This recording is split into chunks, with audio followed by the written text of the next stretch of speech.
Si un pacient amb un trastorn per dèficit d'atenció amb hiperactivitat, i això també és vàlid per a altres trastorns mentals, acut a 5 professionals de la salut diferents, el més probable és que surti també amb 5 tractaments diferents.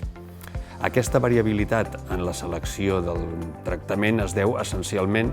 a un problema d'accés a la informació. Com que avui en dia tota la informació està digitalitzada,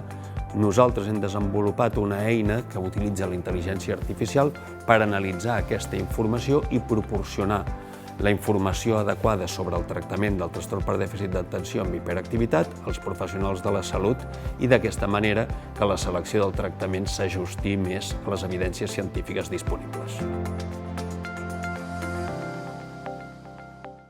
Aquesta eina el que fa és que les persones amb un trastorn per dèficit d'atenció i hiperactivitat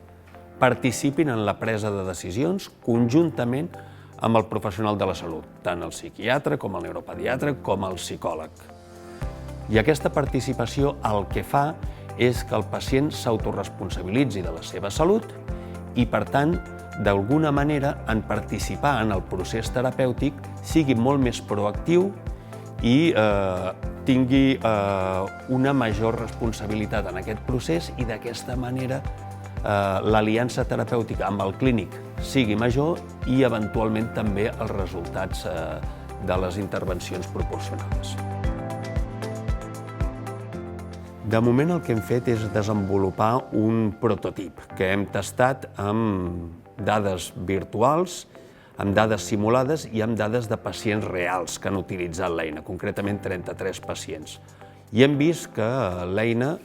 fa recomanacions terapèutiques que s'ajusten a les evidències científiques disponibles, que a més són recomanacions terapèutiques personalitzades perquè s'adapten a les característiques clíniques dels pacients